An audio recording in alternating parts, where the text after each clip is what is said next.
we'll start with Mr. Jacobson, although Mr. Simpson has already touched on this. What do you see as the top 3 issues facing DeKalb, and what would you do to improve the situation? Again, as Mr. Simpson's already commented on, workers' compensation is a major issue. Our funding is a problem. Our airports are a problem. I know in our ward specifically, safety is a major issue in DeKalb. Our ward is perceived as unsafe. While that may or may not be the truth, a lot of students and residents feel that way and are leaving our ward to go to other places, either in the city or elsewhere. I think we really need to sit down and figure out what's going to fix these issues. Simple things can be done to start.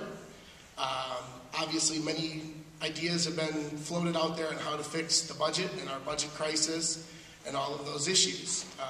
We are not alone in our struggle, both in the city and in this world, in our economic times.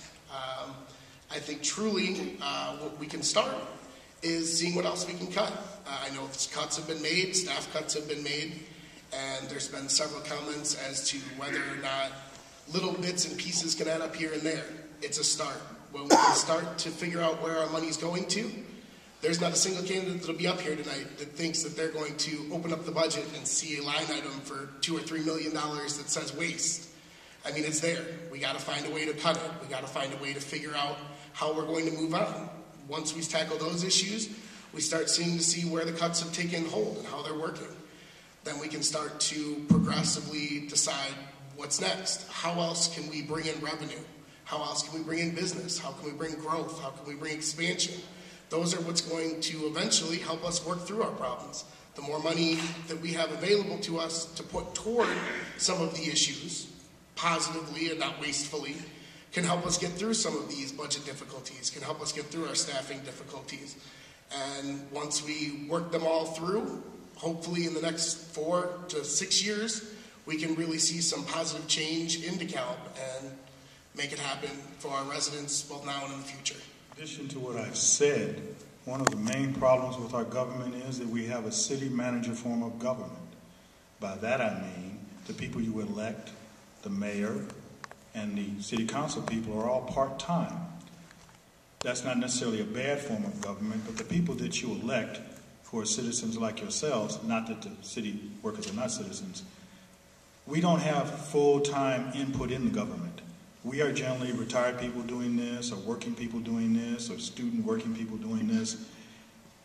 If the voters are going to get the best out of their government, they have to have a government that is intended on a daily basis to put in much time in that government as the city employees.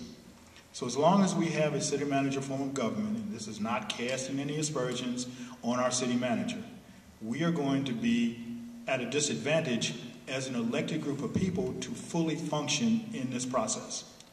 Also, the citizens of our town need to be better educated about what it is they can actually do to keep us on our toes. Don't just keep us on our toes during election season. Don't just keep us on our toes by emailing us and ranting and raving. Come, stop me in Jules, stop me at Snooks, stop me in the student center, stop me after class. But the citizens, this is supposed to be a participatory form of government. The participation in a small town like this should be everywhere and all the time. So, again, I think we have a basic problem with the city manager form of government, not with the city manager.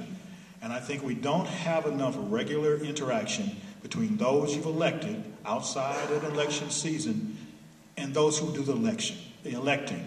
Because the real burden is going to be on all of us as citizens. The city council merely represents you as trying to shoulder that burden. If we're going to get through this, it's going to take more shoulders to the wheel and so on. Thank you. Question number 2.